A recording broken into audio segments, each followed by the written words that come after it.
Oh, je me remets pas de cette BD, tu sais, celle que j'ai présentée mardi là. Le combat ordinaire de Manu Larsenet, je crois. Heureusement que je suis pas un obsessionnel compulsif, hein.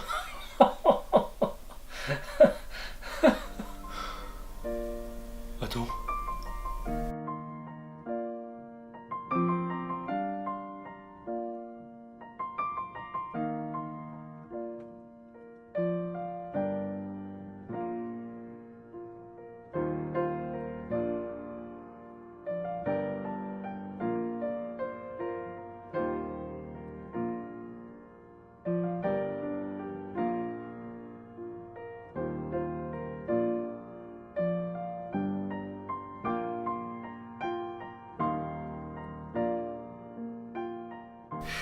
Ah, installe-toi, mets-toi à l'aise, hein.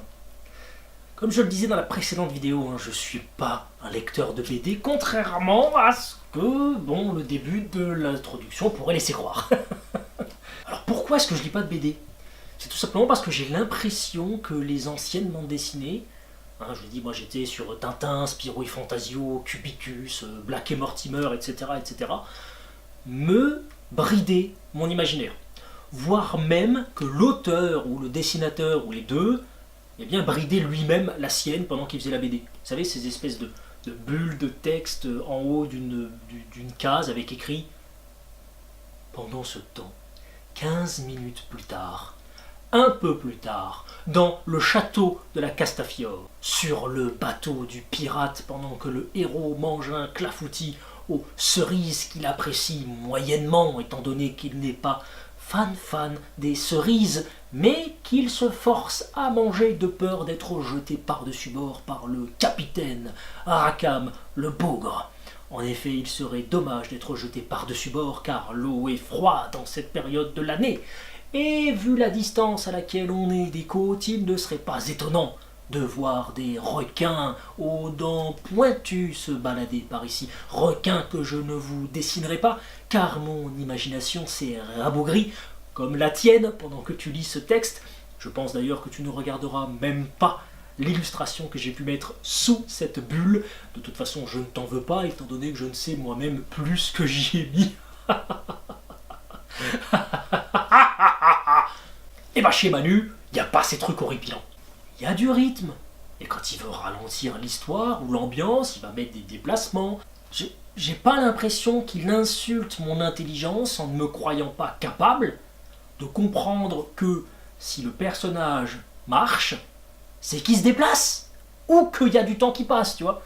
Alors j'ai pas tout lu bien entendu de Manu Larsenet, hein. J'ai lu ce qui était dispo dans ma bibliothèque, où j'ai pris les tomes 1 de ce que je ne connaissais pas et la suite de ce que je connaissais. Alors je vais passer plus rapidement sur ce qui m'a moyennement plu, à savoir la catégorie, on va dire, humoristique chez Manu Larsenet. Donc on a Bill Baroud, vous entendez mon accent, Bill Baroud. Je sais pas pourquoi, dans les deux premiers dessins, tout de suite, j'ai associé cet accent à Bill Baroud et je lui ai laissé. Je trouve que ça lui va très bien. Je sais pas du tout si Manu Larsenet a pensé à cette chose-là, à un accent pendant qu'il écrivait.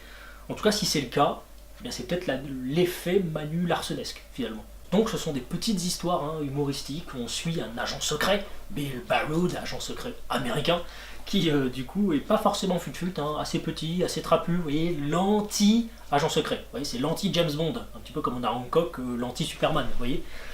Eh bien, c'est un peu un OSS 117, on va dire, américain, bon, beaucoup plus soft, hein, voilà. Alors ça fait a priori partie des premières œuvres qu'il a publiées, hein. Donc j'ai l'impression effectivement qu'il se cherche un peu, qu'il est en train de créer son identité.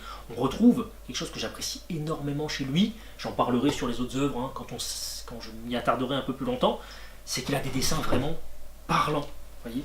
Il a des dessins qui parlent d'eux-mêmes, je ne sais pas si vous voyez, mais on peut avoir une planche complète de BD avec vraiment très peu de texte, quelque chose de très épuré, pourtant on comprend vraiment l'action, on prend son temps et on fait parler les dessins. Contrairement à beaucoup d'œuvres où finalement c'est les textes qui parlent et le dessin en dessous, comme ça quoi. Allez, le dessin je vous l'ai mis pour le plaisir. Donc ça j'apprécie énormément. On va voir dans cette œuvre bien des personnages, des animaux personnifiés qui disparaîtront dans le reste. Vous voyez, je vous dis, ils se cherchent peut-être un peu, je sais pas. En tous les cas, on va retrouver les gros pifs des personnages qui, eux, vont rester en tous les cas. pour passer un peu de temps, voilà, si c'est pour se décompresser un petit peu de temps en temps, voilà, je peux conseiller, je vous dirais pas que c'est un incontournable, mais en tout cas, voilà, c'est pas méchant, on rigole bien, voilà. Deuxième œuvre dans cette veine humoristique à vous présenter, c'est la série Nick Oumouk. Nick Oumouk, l'histoire d'un jeune de cité qui se cherche, finalement. J'ai un avis un peu plus mitigé, hein, je vais vous expliquer. Le sujet c'est de l'humour, ok, c'est bien plus léger que ce que je vais vous présenter après, ça c'est indéniable. Mais voilà, des fois on est, à mon sens, à la limite du cliché et je trouve que ça gâte l'ouvrage. Je vais vous montrer la page de présentation, et tout est dessus finalement pour comprendre mon point de vue. Donc c'est une histoire qui part dans l'imaginaire, qui est hyper aérienne, hyper intéressante. On a ici Éducator, le Batman des cités. Il sort la nuit pour corriger ta grammaire et ton orthographe. Ça marche tout de suite, on accroche immédiatement, c'est humoristique, c'est excellent comme idée. Donc on a ici un Nick Oumouk, le jeune de cité, hein, qui se cherche. Et par contre, et c'est là que moi j'ai du mal avec l'œuvre, c'est ici, vous voyez les 3 basanés en train de courir, vous voyez les 3 jeunes basanés en train de courir. C'est là où j'accroche moins, vous voyez. Leur seul but à ces 3 jeunes dans la vie, on a l'impression, hein, dans ce tome 1 en tous les cas, c'est d'emmerder les jeunes, de racketter des gens, de cambrioler, voilà, de piquer des trucs. C'est leur raison de vivre. Vous voyez, on était vraiment dans de l'aérien, on était vraiment dans du léger, dans du comique, et puis cet arrière-goût front nationaliste des squatteurs du coin de la rue, ça me laisse... Alors, est-ce que j'irai lire le tome 2, 3 ?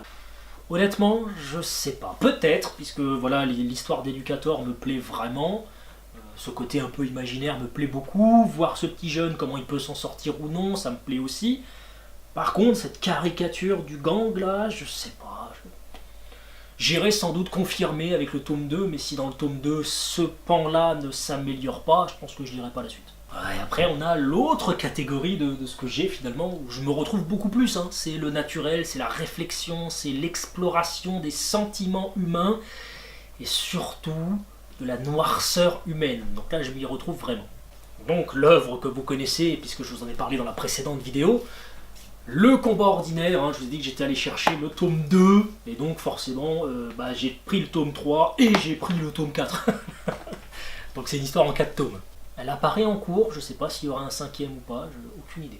Donc pour rappel, on suit l'histoire de Marco, un jeune photographe qui se débat dans la vie. Vous voyez, c'est une vraie quête identitaire. Marco, il cherche à exister dans la vie et surtout à composer avec les aléas de celle-ci finalement. C'est vraiment d'une complexité rare. J'avais jamais lu une BD avec un tel engagement humain. Franchement, jamais.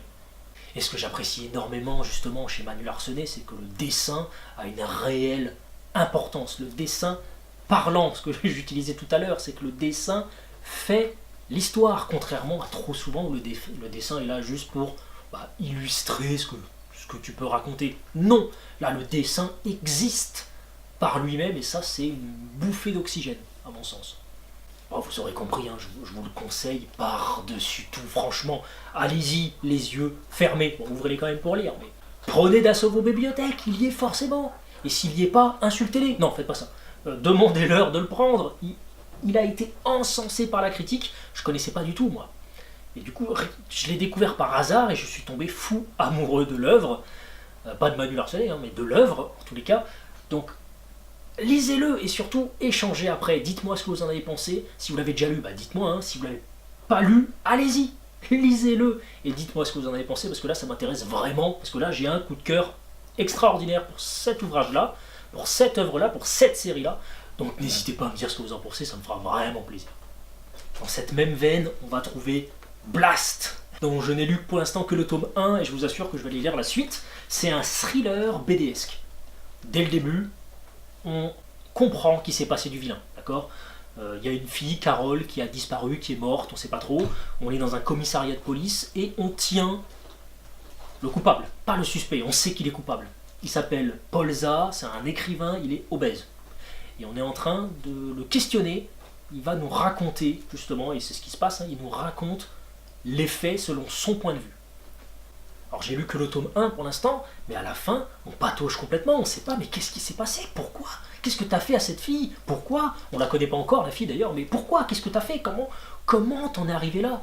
Cet écrivain un peu paumé, il lui arrive des choses, on voit qu'il a un problème de santé finalement, de santé mentale, d'ailleurs il va se faire interner et tout, donc voilà, il y a des choses vraiment très dures dedans, et j'ai l'impression qu'on est sur un personnage, je sais pas si c'est le cas, mais je pense que oui, bipolaire, vous voyez.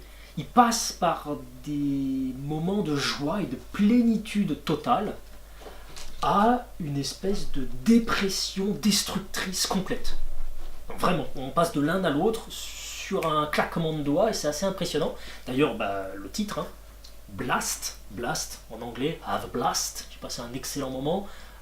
C'est l'explosion, c'est l'onde de choc, c'est la tuerie peut-être, Carole, Blast. Voilà, donc c'est le titre lui-même déjà évoque énormément de choses.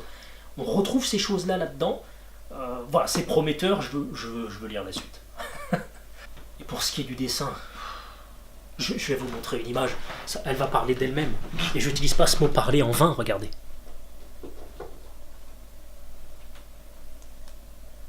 Pas une bulle de texte, rien. On comprend, l'histoire se raconte. On lit le dessin. Et c'est ça que j'attends d'une bande dessinée. À lire, après avoir sauté sur le combat ordinaire. Et alors là, avec le rapport de Brodeck, on atteint le fond de la noirceur de l'âme humaine. Alors à noter que Manu Larsenet, il est auteur-dessinateur, donc il fait ses scénarios et ses images, sauf du coup pour le rapport de Brodeck, où il a mis en BD le roman de Philippe Claudel. Bon. Et c'est peut-être pour ça d'ailleurs, je sais pas, qu'il a pu aller aussi loin, je vous montrerai quelques images, qu'il a pu aller aussi loin dans la qualité d'image. Peut-être que vu qu'il était débarrassé du côté scénario, il a pu se lâcher complètement sur le dessin. Ça peut être une explication, je ne sais pas. Donc nous suivons Brodeck, qui est chargé de rédiger un rapport pour les autorités un petit peu lointaines et sans visage, ouais, l'autorité, sur la mort, pas accidentelle du tout, d'un voyageur. On est dans un village vraiment paumé, très très loin de tout, dans la montagne, il y a de la neige, il y a tout, on est vraiment paumé. Hein. C'est au sortir de la Seconde Guerre mondiale, d'ailleurs il s'est passé des choses pas très très jolies dans le village. Hein. Brodeck lui-même est un survivant des camps, on va découvrir un petit peu tout ça dans l'histoire. Et attention, il va y avoir une énorme pression sur ses épaules parce que il faudrait pas, tu comprends, qu'il y ait trop de bêtises dans le rapport que Brodeck va remettre aux autorités, tu comprends, hein? Alors le style est très noir, l'ambiance est très oppressante dans ce village, hein, je vous l'ai dit, avec la pression des villageois, on est très reculé, on est dans un coin perdu, voilà, c'est très très oppressant, il va y avoir des images très dures, attention aux âmes sensibles, hein, on va être dans les camps, attention à ça, il y a vraiment des choses très très dures. Voilà, c'est un petit peu une œuvre d'art finalement cette BD, hein. On va passer d'images de silhouettes noires sur fond blanc, à fond noir, silhouette blanche, voilà. Vraiment c'est hyper beau, je vais vous montrer quelques images, voilà. Voilà, je vous parlais de dessins parlants, regardez ça. Les dessins ont quelque chose à dire, les dessins ont une histoire.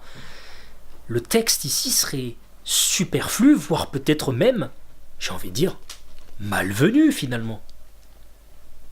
On a d'ailleurs cette impression que les dessins ont d'abord été faits et après mis en case et non pas l'inverse. Il y a une impression comme ça d'œuvre artistique qui se dégage finalement de presque chaque dessin. Ces dessins amènent un propos, déroulent un propos, voilà, avec ou sans texte, comme on a pu le voir. J'ai lu les 2 tomes, hein. Je vous conseille 1 million de fois, c'est le plus noir de l'âme humaine. Alors, il y a des points positifs quand même, vous n'allez pas finir dépressif à la fin de la lecture, mais c'est dur. Soyez prêts à encaisser, préparez-vous quand même. Alors pour conclure la vidéo, je vais vous résumer mon avis finalement en un mot ou une expression sur chacun des bouquins dans l'ordre où je les ai présentés. Alors, Belbaroud, la légèreté.